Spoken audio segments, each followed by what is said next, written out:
of get things started. Thank you for coming, by the way. I'm glad to see everybody on. And I hope you guys can see the PowerPoint screen okay. I believe I have it on, so it should be good. So today, I asked people what people want to talk about last week. And it was more children's focused. So that's something kind of right up my alley that I kind of spent a lot of time with. So I thought I'd put together something real quick, and I figured we can go through, talk about the CAP model, about the different stages of physical, cognitive, and emotional maturity that children kind of go through. And I kind of bounce around all the stages at any particular time. Thank you, Ellie. So I guess we'll just kind of jump on into things. Let me get the right thing going on here. All right. So you guys might have seen this pop up every now and again. This is kind of the out of the children's handbook, if anybody has looked at it.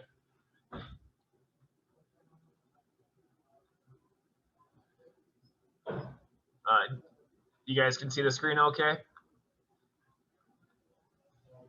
Make sure Brian's coming in. This kind of goes through the different realms of and they're all generalities. Nothing is set in stone. Everybody's different. Some children are more developed than others. Some are not. So that's where they kind of go through their different stages. Why aren't you popping up?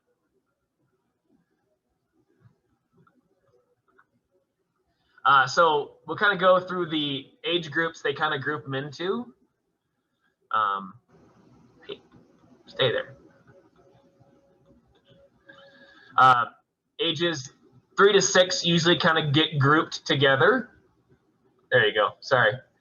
Ages 3 and 6 kind of get grouped together, as well as 7 to 12 kind of gets grouped together. And then ages 13 and up.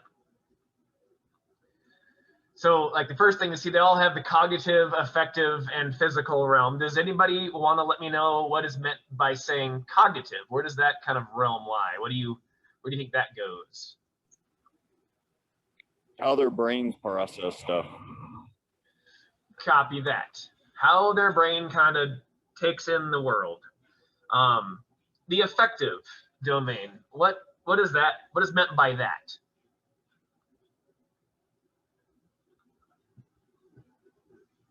Brianne, you want to shout out? Whoa, put me on the spot. Hey, I'm through asking people to volunteer, and I'm going to call you out. I'm the new person. Affective is, I believe it's emotional, sort of the way that they see themselves in the world. Social stuff would fall into that as well, I think. Yep, you nailed it. Perfect. I couldn't have said it better myself. And through each stages, they all kind of change. Brian, what's the last one? The P in the CAP model. Am I supposed to be able to read this? Hold on. Psychomotor, is that what that says? Physical domain, how the body is. Psychomotor. Yeah, how the body works. Yes. I know it's a little hard to see the screen unless you've got it big enough. Yeah, like they're big old heavy heads. Yeah, exactly. And how that changes over time, whether their center mass, it does move as they get older. So that's kind of where CAP means. I like to do it like a quick little thing. When I like to think of the CAP model, it's what's up here, cognitive, what's in here, affective, and then what's here, physical. So that way I kind of it's kind of an easy way for me to remember, like, hey, this is what's meant by that part of the CAP model. And let's move on if I can.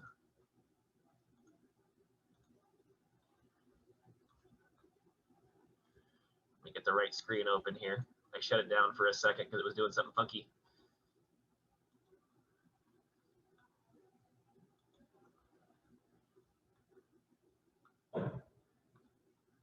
And now I shut it down all the way. Sorry about this. There we go.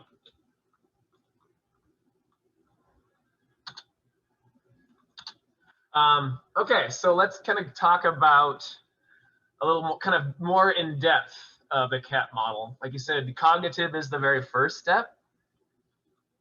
How we're doing in our brains, and it's basically, I don't know. Actually, I'll have Carissa read out the kind of the first realm of the CAP model, going from left to right on cognitive, starting with point of view. What are the 3 to 6? Right. Sorry, go ahead. Start with the CAP model, the point of view, and start with the younger 3 to 6-year-olds. Okay. Well, they want the intention on them. You know, in quotations, it says, "Look at me, your space is my space. I don't know why things are the way they are." Did you want me to go down the column or across in the row? Go across, go to the right. Look at the 7 to 12-year-old. All right. Their mindset kind of changes from "this is about me" to being more group oriented, such as "look at us, your space is your space." They're able to understand boundaries a little better. I want to know why things are the way they are, and they can understand somewhat complex reasoning for it. Cool. Lawrence, why don't you grab the second one underneath what she just read and go from left to right.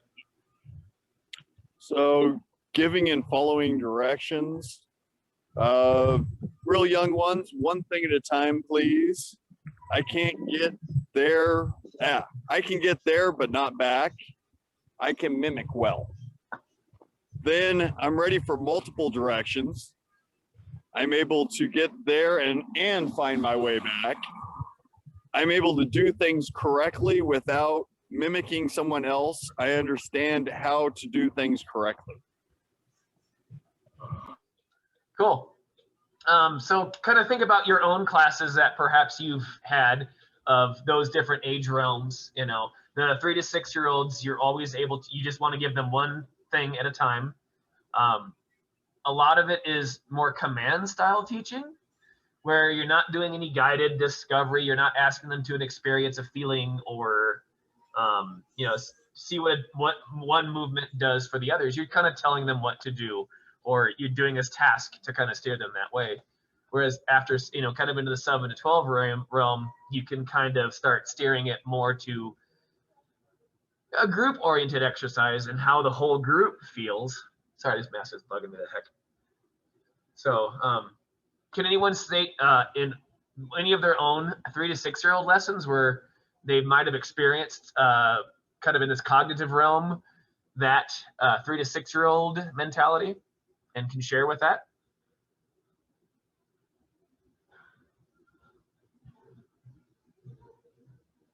I can give one. Going out and taking a group of 3 6-year-olds and realizing that I have to have them follow me down this run and me be a leader in front of them and telling them exactly when to start and stop, maybe even playing follow the leader or some game, but I can't give them the freedom to choose their own path because they don't know what is dangerous, when they're going to get in too deep or too steep. And so I need to be in charge of what they see in the world. And then in the other flip side, the older 7 to 12-year-olds, and that's when you can start having the group function as a whole, maybe even pairing them up in 2s or 3s and having them steer their own adventure a little bit and not worrying as much that they would get themselves into trouble. Brian, are you able to read this one okay? Could you do the second, effective? Do humor and play in competition. Sure. Yeah, I can read that. I'm not getting that old, mister. Any glasses, man. Yeah, so humor, basic silliness versus parody and sarcasm, and then playing competition, parallel play versus competition. Cool. Actually, let's go ahead and finish off the effective. Sure, why not? Send it. identify and social interaction, pleasing others versus independence. And then I see there's a little bit of a blend in the middle there. Ooh, you caught that. Yeah, it's pretty. You can kind of see where they move from, independent play to cooperative play, where the group can function as a whole.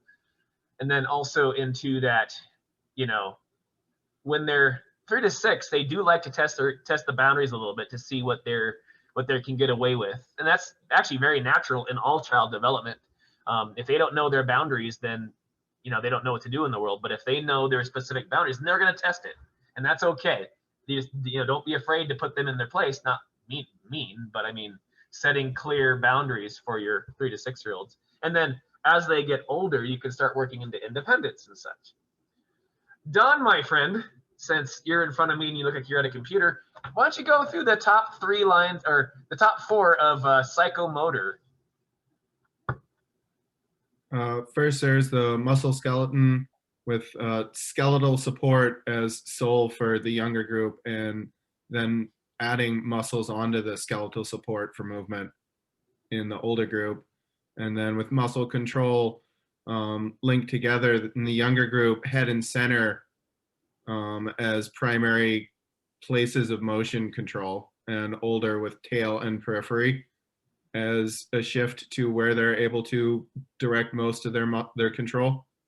And the coordination when the younger group was initial, and then older mature with the crossover of elementary between the shift of where their center of mass is and motion.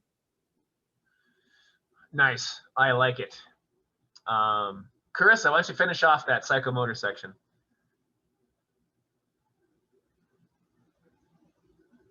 If you can't read it. Sorry. Sorry, I muted myself. And do you want me to do the 7 to 12-year-old side? Do the psychomotor all the way from motor skills down, all the way from 7 to 12 or 3 to 6 to 7 to 12. Gotcha. Okay. The rest of it. Motor skills for 3 to 6-year-old age group is gross or locomotor, which I'm not entirely certain of the definition of. Ooh. For 7 to 12-year-olds, they have more fine motor skills and manipulative. They can control things a little better, maybe change them or alter them to fit them or their intention. For sightedness, another term we could define maybe. For 3 to 6-year-olds, I'm not really sure if I understand this one clearly, to be honest. Could you clarify it a little more before I continue? No, you're doing fine. There's a lot of changes between 3 to 6 on how they can either answer back. Like when I raise this is my left hand to you, usually at the age of 7 to 12, they'll start raising their left hand. Whereas kind of at the earlier onset, when I raise the hand and they're going to mirror me exactly, it's called mirroring. And so you're going to see maybe in your instruction to a student, and they're of the younger age group, you might start, instead of, hey, raise your right hand, which for me is this one, I'm going to say, hey, why don't you raise your right hand? And we're both going to have the exact same hand touching each other. As far as motor skills, I will make huge movements of body parts. As I go to the manipulative or the fine motor skills, I'm going to start being able to manipulate things like knobs and screws and such, and perhaps fine tuning how my skis or snowboard will work, how I can just do minor pressuring movements on my feet to move my center of mass anywhere in the ranges of motion on my snowboard or skis, versus at 3 to 6, you might be doing gross center of mass movements to move yourself over. Does that kind of help clarify that a little bit? Okay. It does, yeah, that's great. Do you want me, go ahead. Well, if we go too far, as I'm not sure if you've ever noticed, like little kid skiers, when people have them do the wedge, you'll see, or even adults sometimes, they'll kind of mimic with their upper body, their lower body, because they can't separate at the plane that goes between their hips and above and below. They want to mimic the same movements above and below. So when you have them like, okay, I want you to get in that wedge on skis, you're going to see them do it the whole body, and then the shoulders come up, and then the elbows go out and such. I'm sure some of you guys have seen that on some of those little skiers. As far as, I'll let you finish now, and then I'll go into the last little bit, and we'll move on.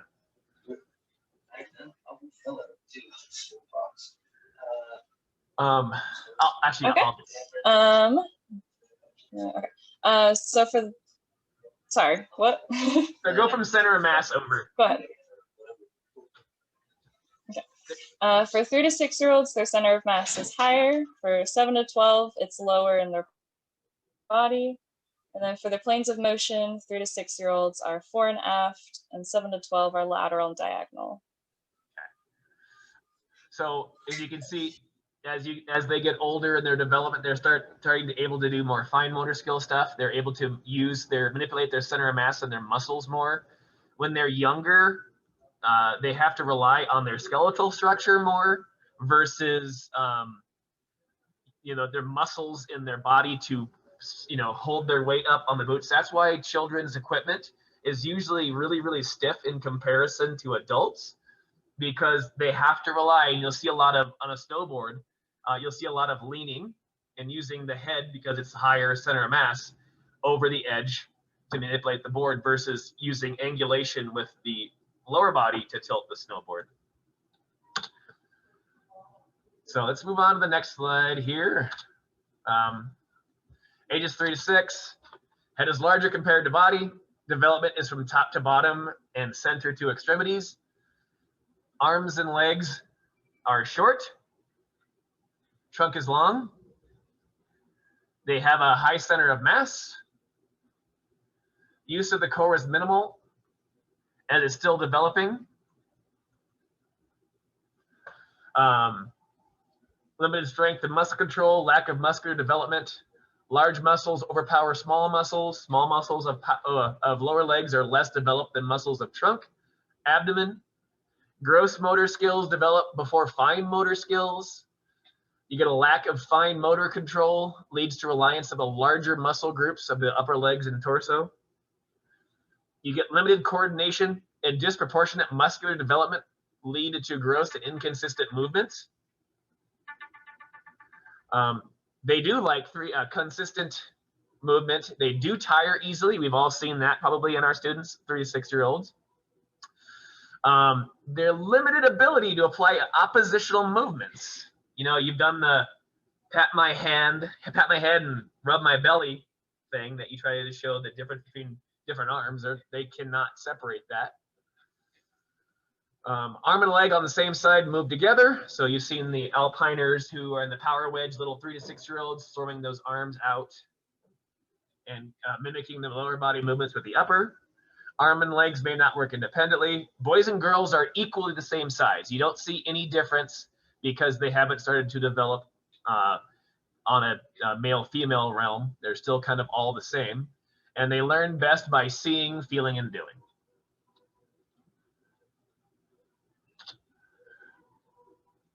See if this works for me today. There it goes. Full video.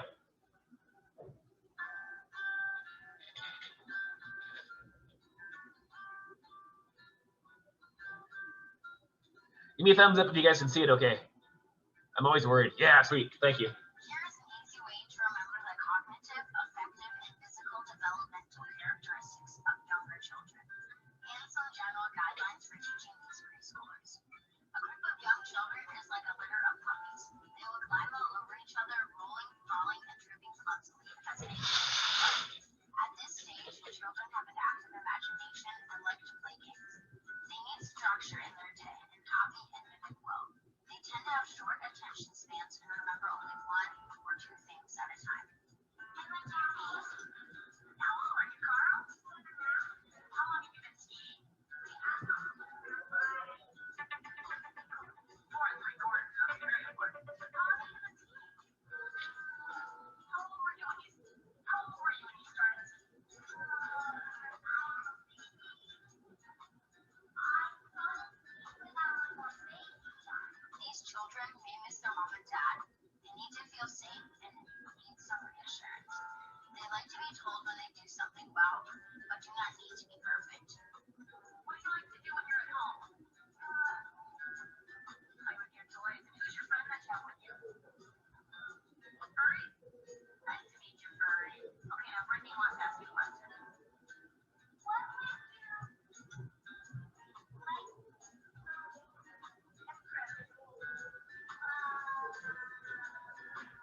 Oh, that sucks. Sorry. We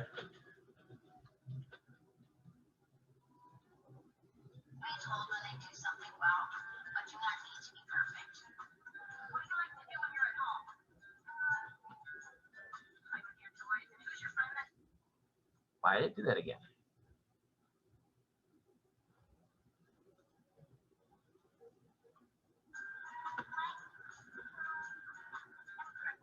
gets tired easily?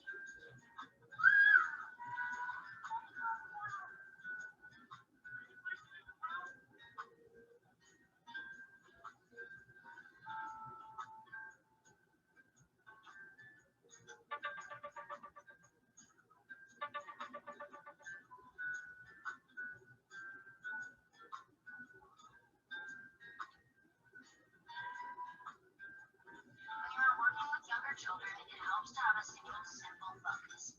Individually engaging play activities and brief large muscle movement tasks and exercises.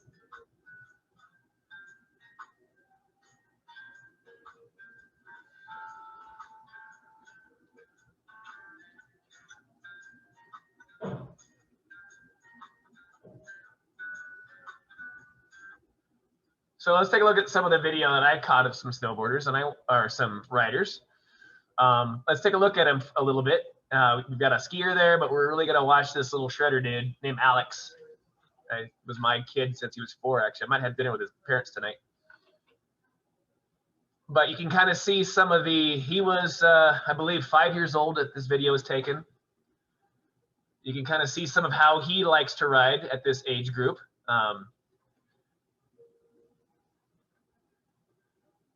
And I got some questions for you, so kind of use your movement analysis eyes and kind of get an idea of what you visually see from this rider. Well, he's controlling his direction with his center of mass, even though he's riding with his shoulder really open and he's kind of twisted. His center of mass is very centered in his body right now, so it's not affecting him too much. That's the first thing I noticed. Nice. So let's kind of use that with the cat model.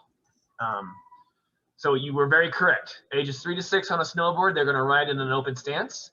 They're going to use their center of mass to lean over the effective edge of the snowboard.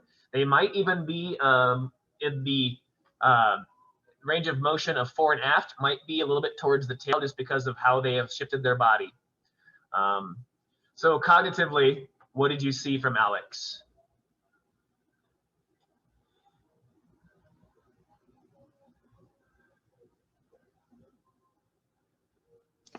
I follow teacher. Wherever I look, I go. Nailed it.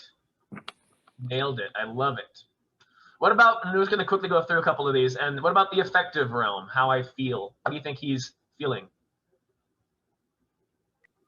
I would say he feels safe. He looked confident and secure in himself. His body language wasn't indicating any signs of distress by like flailing limbs or panicking or looking around. His eyes were on his instructor, so he knew where his safety person was, and he seemed pretty confident to navigate that wide flat run on his own.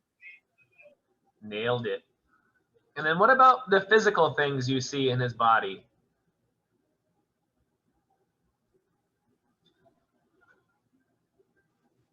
Oh, Brian, I thought you were gonna pipe in. Any upper lower body. What's that, Lawrence? I apologize, I missed that.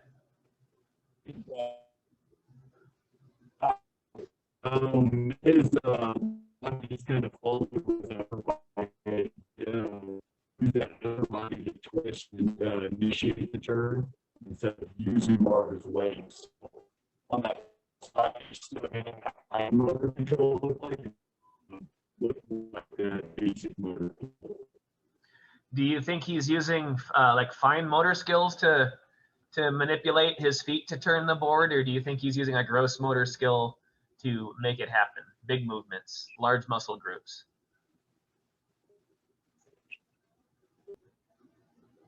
You are cutting in and out, so I apologize if I didn't hear you correctly, buddy. But I kind of got the realm of who's using just not doing fine movements to make the snowboard actually engage. And guess what?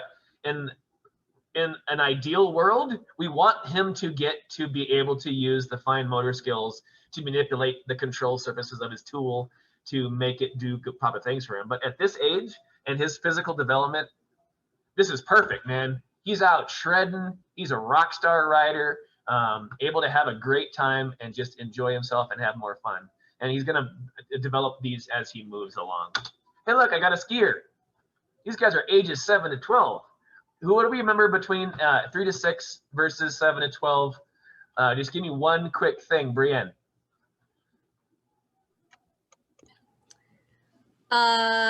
Let's see. Their development of fine motor skill versus the gross motor skill.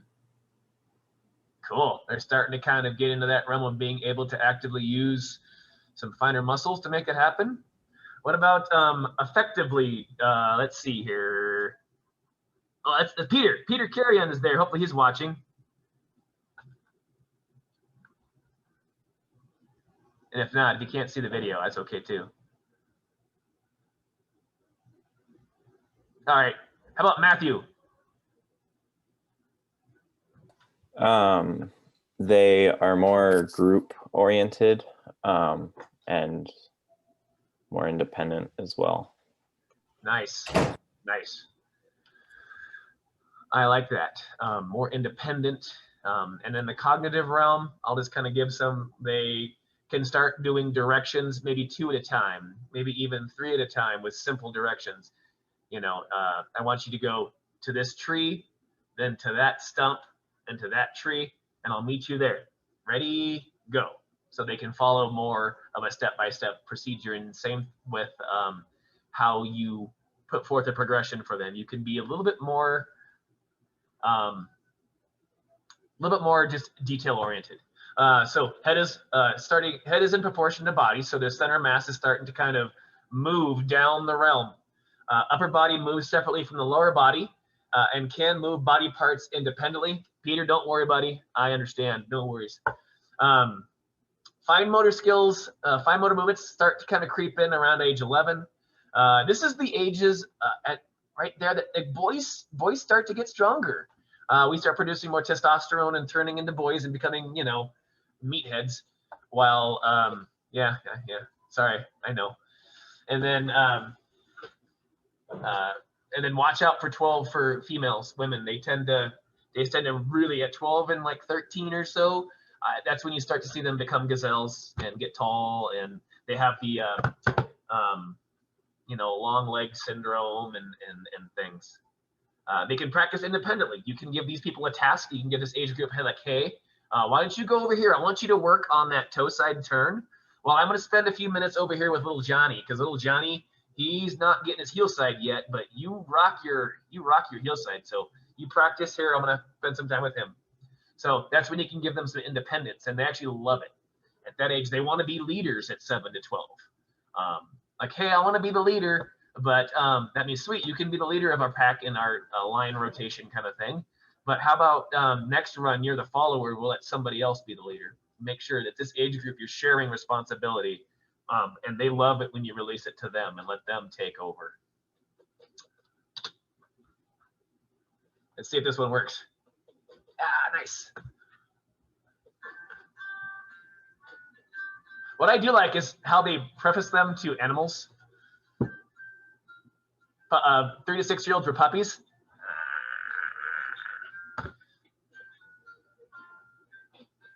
This video will give you an easy way to remember the cognitive, affective, and physical developmental characteristics of older children, and some general guidelines for teaching these elementary and middle schoolers.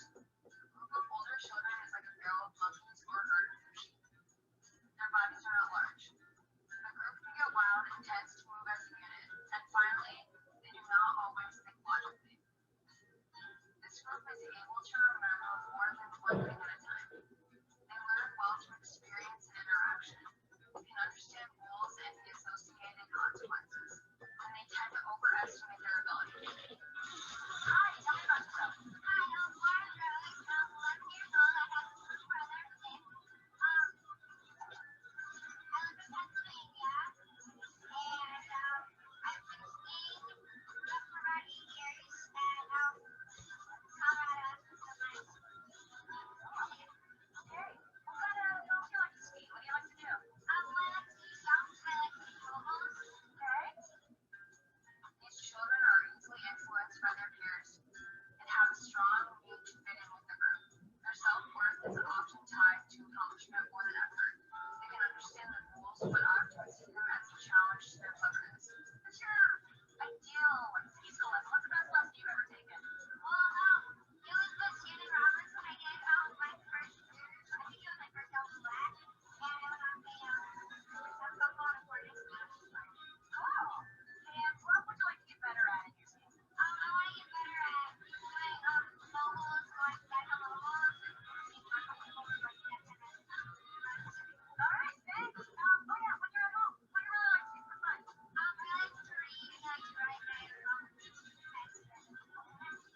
I want a mogul field like that. I love moguls.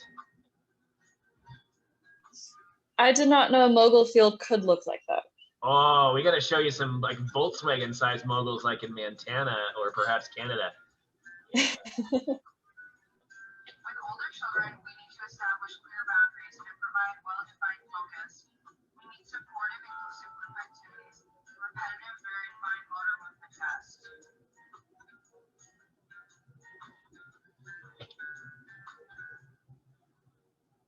So kind of the same guidelines with that last little dude shredding.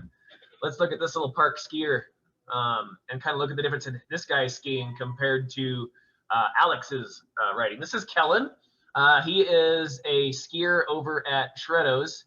He is actually Jen Lockwood's son. Jen Lockwood's on divisional staff, so he's a rock star. He also is a really good snowboarder too. I got to give him props. Here, I'll play it one more time so you can kind of get an idea. Looking at the difference between him versus that 3 to 6 year old. Yeah, I'll get it linked. Okay. So back in the same realm of cognitive, affective, physical.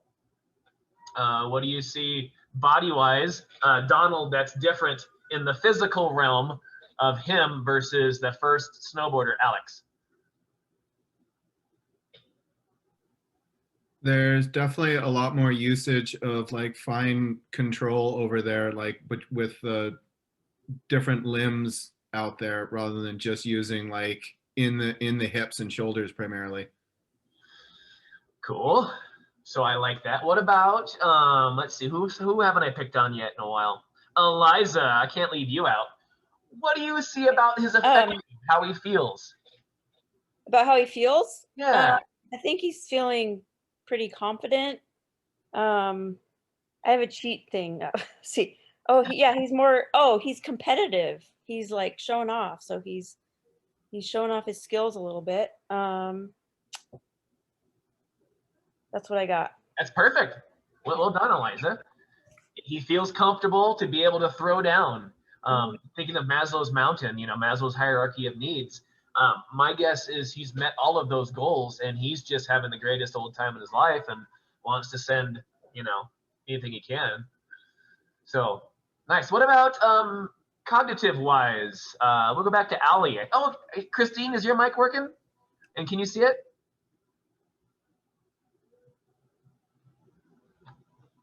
If you don't, it's no big deal. Then back to Allie.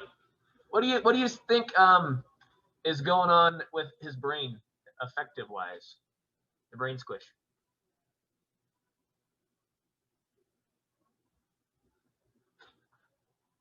She must have dipped out. So then I'll just say it. He's now able to think about consequences of his actions a little bit. He realizes that he's only hitting the features that he feels comfortable with, and he feels confident that he'll be able to ride.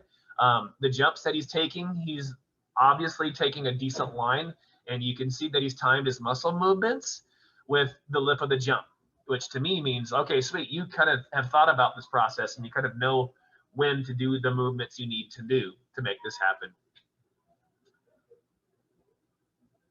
Cool. Let's move on. Kind of the same thing, what you saw in those 3 realms with your movement analysis eye. Let's look at the park rider. This is the brother.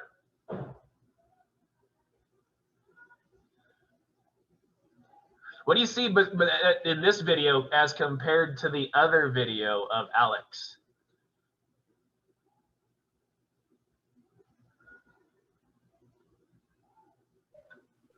How old is this child? He is 10 years old. Okay. I'm seeing a lot more upper lower body separation where he can hold his shoulders open and still get his legs to turn and do the maneuvers. Nice. I agree as well. You've got the flexion and extension of the lower body joints, which the Alex didn't have at 3 to 6. He was just relying on his boots and just standing on the board and moving his center of mass, his big old heed, over the board and over the edge.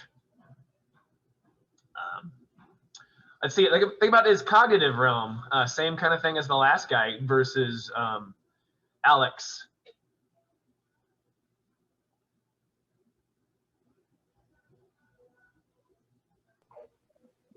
Well, he's definitely independently making decisions, directing where he wants to go, where he feels comfortable.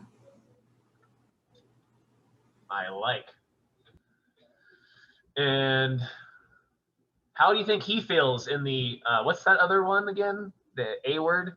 Can someone tell me? Effective. Oh, thank you. I forget every now and again. I'm not that smart. So What? Go ahead. Sorry.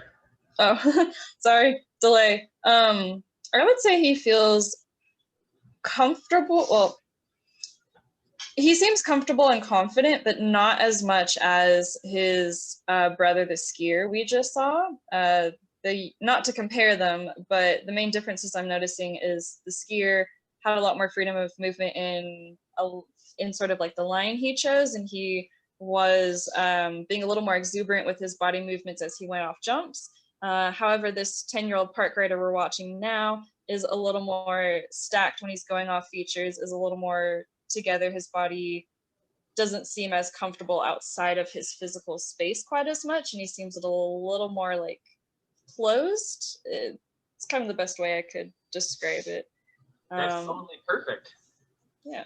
I think he might be thinking more about like the consequences of what he's doing a little more. Maybe because he's a little older, but I don't know. Eliza, I think you make perfect sense. His starting to develop at 7 to 12 that fear of dying thing that 3 to 6-year-olds don't seem to have. It gets worse at 40, and we won't talk into that. But the whole now I can. There's consequences to my actions. When I fall and hit a rail or a box, it hurts. I get a bruise. I don't want that. So, whereas Alex, the 3 to 6-year-old, if I didn't put him in the right position, then he'd hurt himself and he'd cry and he'd be mad at me for hours, and then I'd throw a snowball at him and he'd be totally fine. So just kind of physicality, look at his riding versus Alex. Do you see similarities and differences?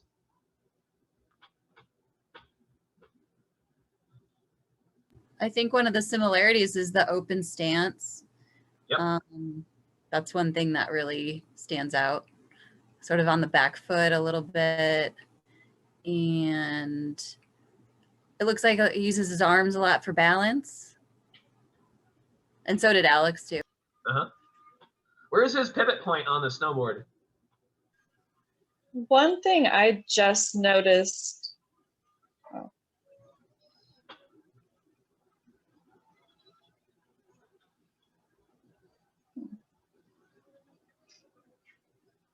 Is it still coming from his middle? Well, watch his setup turns. He does what a lot of park riders do, but I don't think he's doing it on purpose.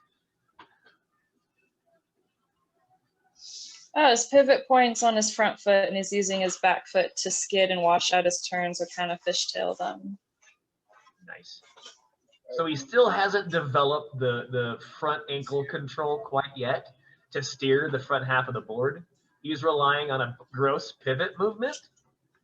So that's kind of similar with the 3 to 6-year-old. He's kind of starting to get finer motor skills, but to him, it's easier to use the large muscle groups to pivot that rear foot around and make the snowboard do what he wants to do. So, by the way, you guys are awesome.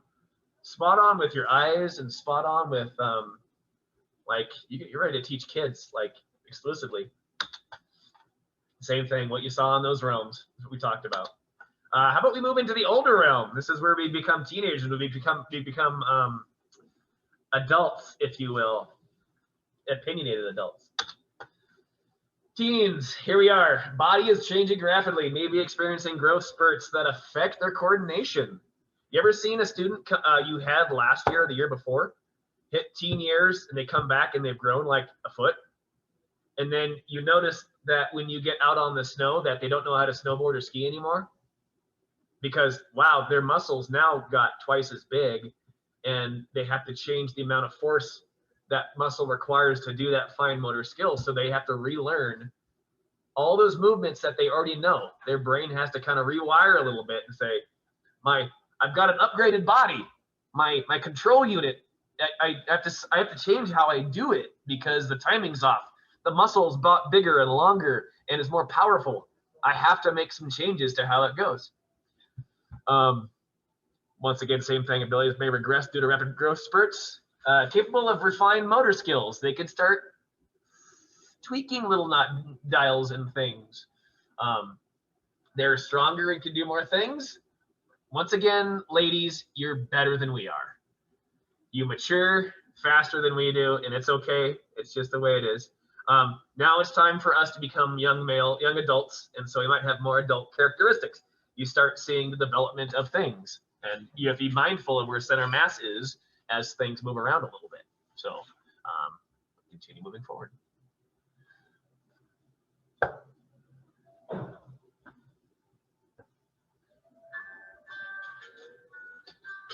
Like I said, the animal references are awesome. Got to give them props.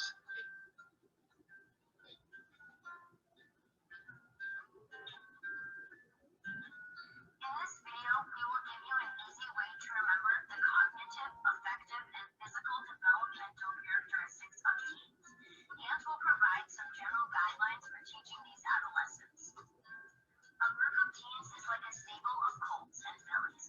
They have strong urges to test and use their bodies. They prefer to be individuals, yet part of a herd. Some are strong and powerful, while others are still gangly and awkward. Teens are beginning to think like adults, yet lack the judgment and reasoning skills a fully developed brain and adult experiences provide. This is a stage where they test their limits and may act without thinking.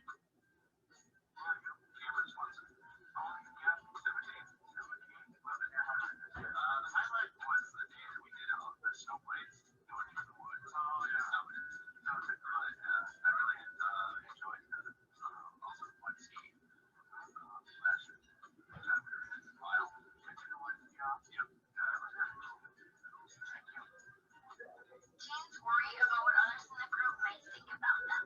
They are figuring out who they are and how to fit in. Just like young horses, they don't like to be singled out, can be very sensitive and temperamental.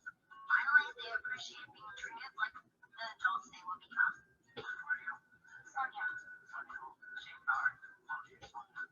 15. I don't know. I like getting better at things students did before, and I'm pretty bad at it. I also enjoyed running into the camera today very violently and knocking into the ground, and early injuring the spine. Yes.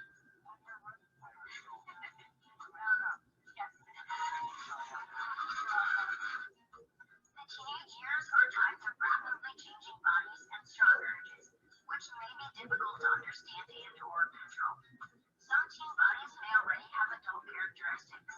Teenagers are capable of refined motor skills.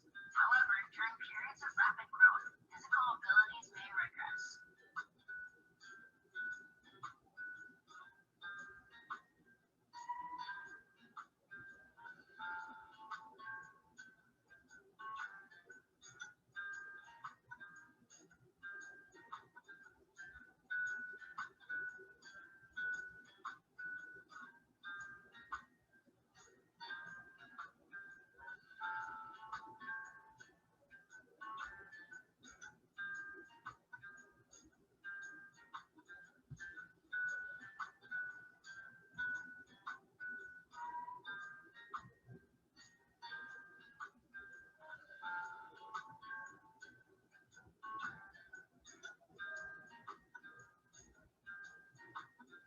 Working with teens requires a balancing act between dependence and independence.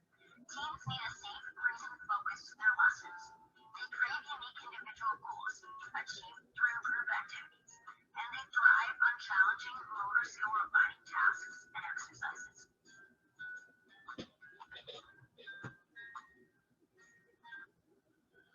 So let's take a look at a couple of riders and a rider and a skier that I took pictures of.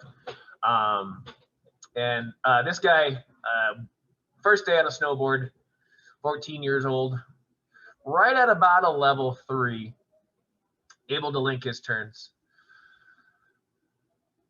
Between the 3 to 6-year-old shredder, the 12-year-old shredder, and this shredder, let's talk about the physical realm. What do we see different perhaps with his body than versus the other two riders? His upper and lower body and extremities are all doing different things, whereas with the two younger age groups, there was less separation of movement. Very nice. I like that. What else could we see? Anybody else? He's more square over his board. He's not using his upper body as much. Huh. So if he's not using his upper body as much, what is he using more of? His ankles and knees, his lower body. Oh, ankles, knees, and hips. Yeah, nailed it. I love it. What specifically do you see him doing with his ankles, knees, and hips? Let's just start with the ankles. What do you see him doing with his ankles that you probably didn't see in the 3 to 6-year-old? Well, he's flexing them. Nice. Yes. And is he like grossly making changes with his flexation? No, it looks kind of gradual.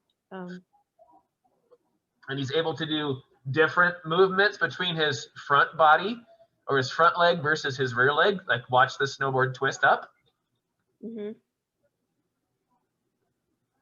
So he's able to separate his right and left side of his body to do things, different things. What about his, is he using his skeletal structure, or do you think he's using his musculatures, his muscles? Muscles. Well, he has a pretty balanced stance, like he's not bent over a whole lot, and he's pretty square. So his spine, I would say, too. Yeah, yeah.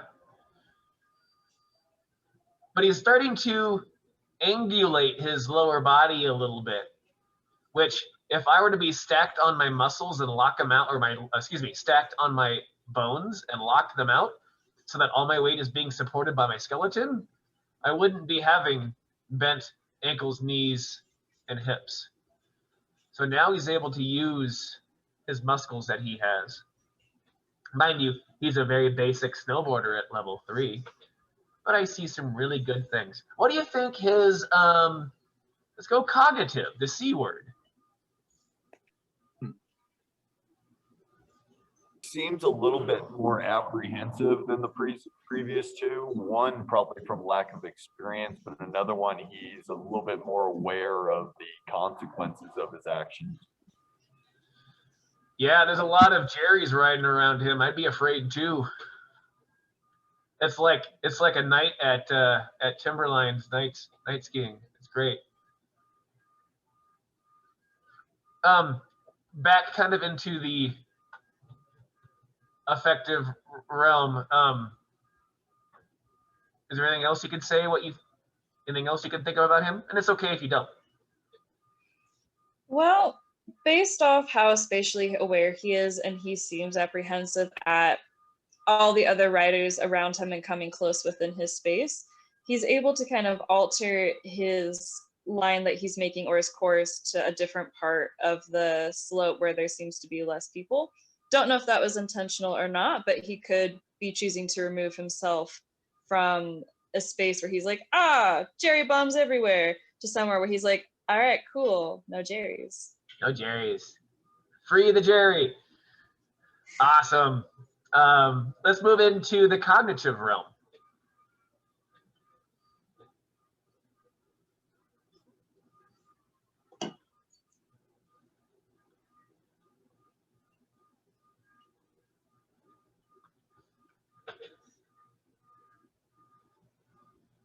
Did I give him a task? Or did I just say, hey, ride this hill?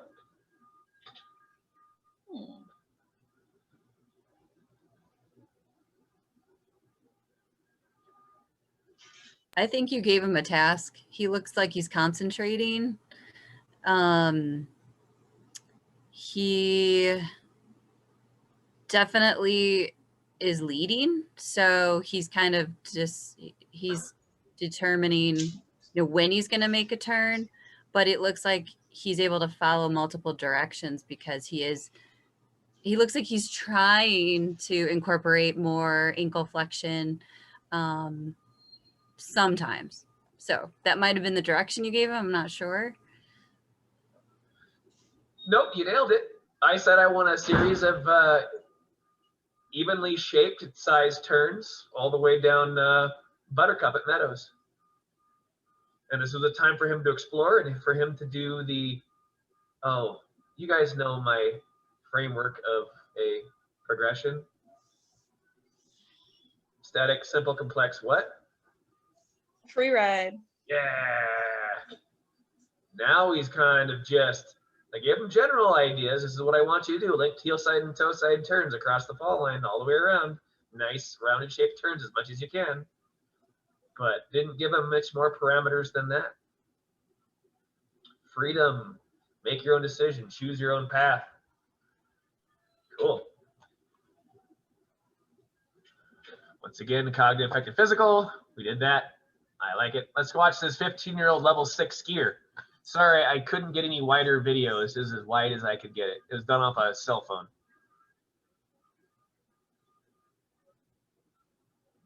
Peter C., you liking this stuff? You can text it if you want. Look at that, huh? Ski racers.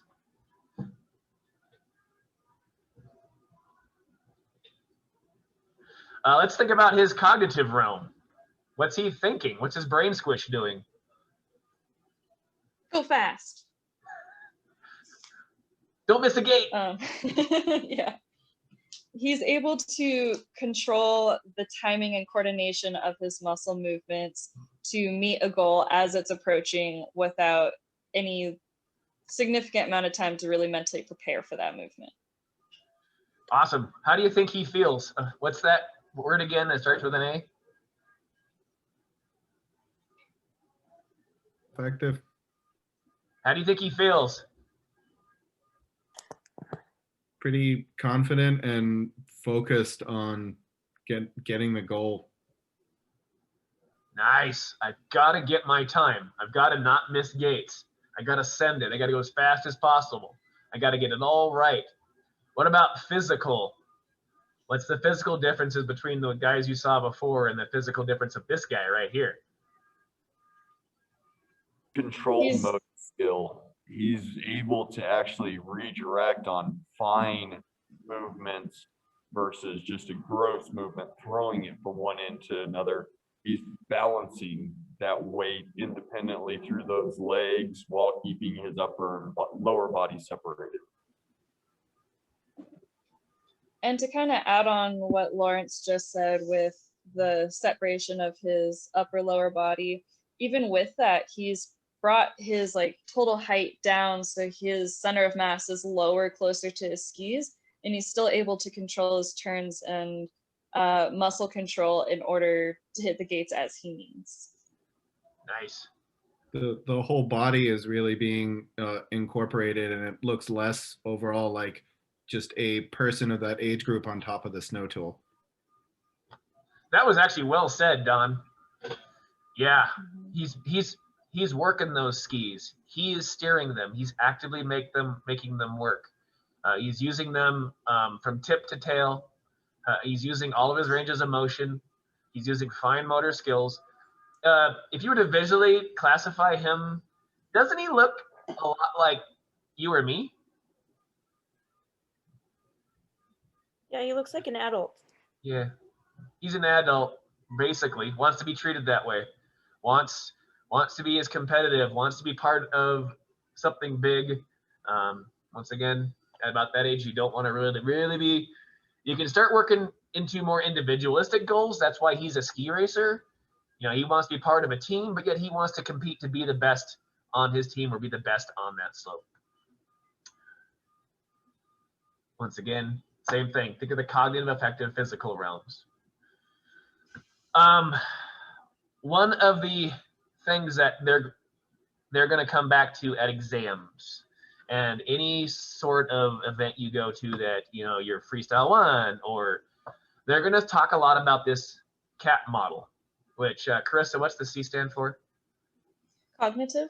Brian, what's the A stand for? Effective. Ryan, what's the P stand for? Pleasure. I mean, physical. I don't remember. Hello? Hello? Hello? Say it again. The physical? Physical. I couldn't hear you. So always be mindful, because they might ask you the question in your level 1, 2, and or 3. Hey, that was an awesome segment. How would you, using the CAP model, change that for a 7 to 12-year-old female? Or how would you change that for a 3 to 6-year-old male? How would you change that for a 45-year-old female? How would you change it for a 70-year-old male? We can get into senior specialist stuff later on, but I kind of wanted to, because, you know, like 85 or 86% of all of our lessons are children specific. You are guaranteed to be working with children. You are not always guaranteed to be working with a bunch of old folks. Some of you might. I shouldn't call them old folks. I'm old too. But this is something to be thinking about in all your lessons. How can I reach my guest better? If I have a 3 to 6-year-old, maybe I'll start kind of doing some of that mirroring stuff. Maybe I'll start just having more fun and not worrying about the, you know, how we got down the mountain, but just having fun going down the mountain, kind of versus the, you know, 7 to 12-year-old or teen, and start thinking about, okay, I can't call this person out individually. I have to think about ways of making the group move as a whole. I got to think of ways of how to treat everyone kind of on the same page, yet still having individualistic goals for each student. CS1, just because I'm a children's specialist, one of the biggest things is at the level 1, when you go, you should go take it, by the way, you learn a lot. It's awesome. You'll get kind of, how do I treat these age groups? How do I hit all these goals? When you hit the children's specialist 2, you start having to attack the realm of individualistically reaching people's goals within those different 7 to 12, 3 to 6, 11 and up. Being able to have some tips and tactics and drills to actively do stuff. So here, I'll open up the floor to anybody else who has any questions. I hope I answered or got to a lot of it, and maybe overkill, but shoot. All right, I got one. So for the early young kids, right, up to 6, as we saw in those videos, right, you see gross movements, shoulders really wide open. But at the end of the day, right, congrats, they're riding, they're doing what they want to do. At what point does that develop a bad habit that you at some point have to break? It doesn't really start to make a bad habit as long as they get some coaching further on their career. If I were to leave Alex alone after that, he would have been an open rider all of his life. This is one of the things you get with a lot of snowboarders and skiers who are self-taught even at older ages, is once their brain makes that neural connection, neural pathway down to the muscle groups and gets the whole timing and all of that and the intensity and the duration of the movements, if we don't correct that and steer them on a different path, it'll stay there forever. But that's the nice thing you can tell parents when you're trying to work with your student again and again. It's a great way to get tips, by the way. Like, awesome. As little Alex gets older, I'm letting you know that some of these things, really, he's riding in an open stance right now. Really, he is on his back leg, and really, he's using his large center of mass head to lean over the snowboard. When ideally, in a perfect picture, I want him riding squared up with his shoulders to the tip of the tail most of the time, unless we're riding dynamically. I want him to use his lower body to steer the board versus his upper body. And so this would be great for us to continue working through him throughout his development. So that way he doesn't develop these bad habits and stick with them. So as long as you're upfront with mom and dad, because you got to think about the parent partnership and all of this, because they want their student to have a good time. They want them to get better, but you need to have them buy in it as well. And you need to be clear and upfront, like, hey, right now he's just shredding. this is what I'd like him not to be doing later on, but we can slowly work that in as his cognitive, affective, and physical realm kind of develop more. Does that answer your question, Brian? It does. Thank you, T. You got it.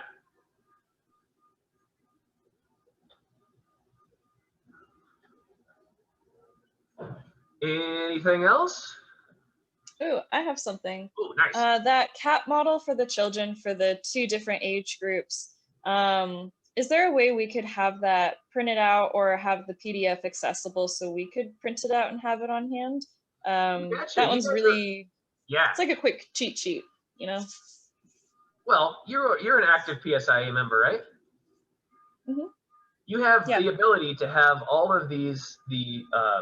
There is the Snow Sports Instruction Manual, which is free to members digitally on the website. Okay. So you can do that. I here at Timberline would be happy to. I could even throw up something on our shared drive and share it with you. However it reaches the masses, I'd be more than happy to. But one of them, yes, the site is kind of hard to navigate at times, but there is a lot of decent content when it comes to manuals and such. I'm not a huge fan of every single video they put up, but a lot of them are really, really informative and show great things. But Chris, Cool. I'll I'll look for it on PSI's website. Cool, thank you.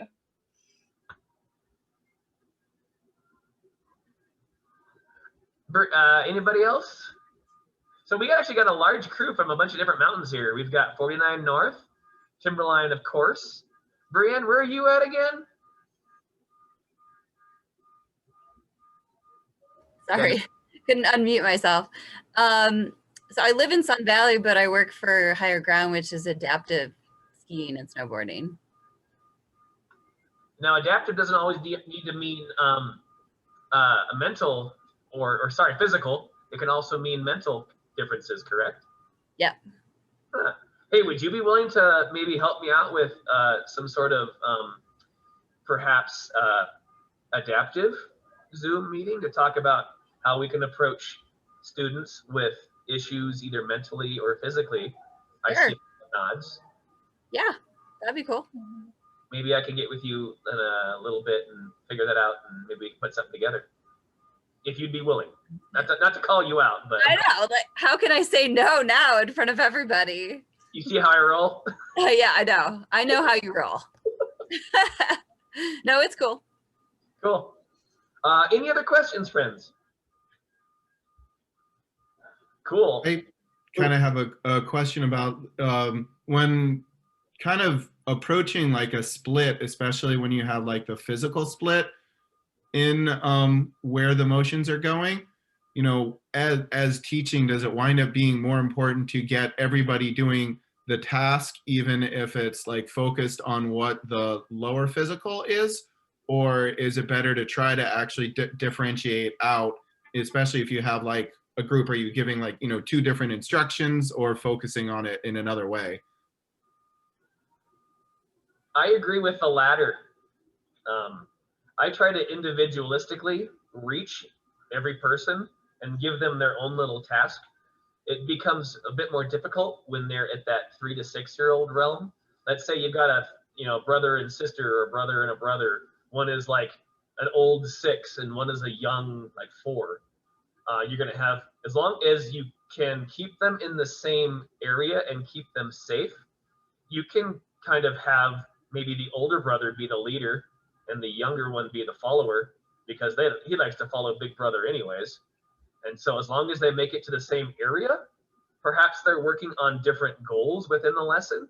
Perhaps the older brother is working on front ankle initiation, where the 40-year-old, the young 4-year-old, is just trying to get on toe side and get on heel side and end up in the same location. Does anybody else have any tips or tricks for that? You guys are all smart.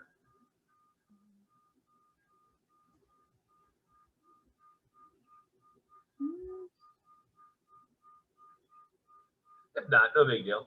Just think of ways how you can meet people's individualistic goals while steering the whole group down to the same kind of area.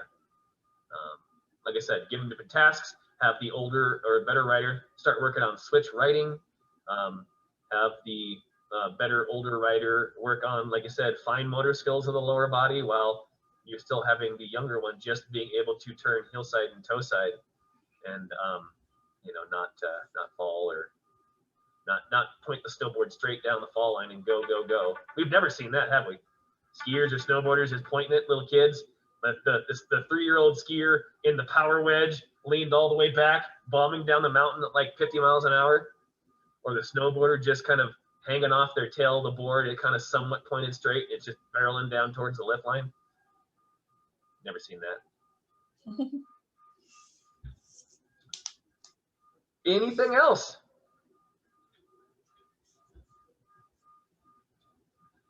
Cool. Well, hey, we ran a little late. I apologize. Thank you very much. I did record this. I did it right again this time. This is number 2 or 3 or 4. Can't remember. But it's recorded. If you guys want to come back and forth. By the way, all the reference materials I got from this, besides my own videos, I pulled off the PSI website. This is the national site. So this is all, and this is actually, don't tell anyone, but this might be part of some of the children's specialist stuff I kind of stole that you might not be able to see. So anyways, do me a favor, if you guys can think of anything for next week you'd like to discuss or talk about, email me or something, or get a hold of me, or I'll just do a movement analysis night, both alpine and snowboard, and we'll start working on working into some different ways of looking at movement analysis, kind of whittling it down to more finite stuff. That was my thoughts, but this is for you, not for me. Cool. Thank you, everyone. Live long and prosper. And we shall see you when I see you. Eliza, great to see you, my friend. Thank you. And Brian, always a pleasure to see your bright and shiny face. I don't think you can see it much at all since you moved away from us, darn it. And then, of course, I see these fools all day long, and I miss them every day. So, cool. I'll see you guys later. You guys.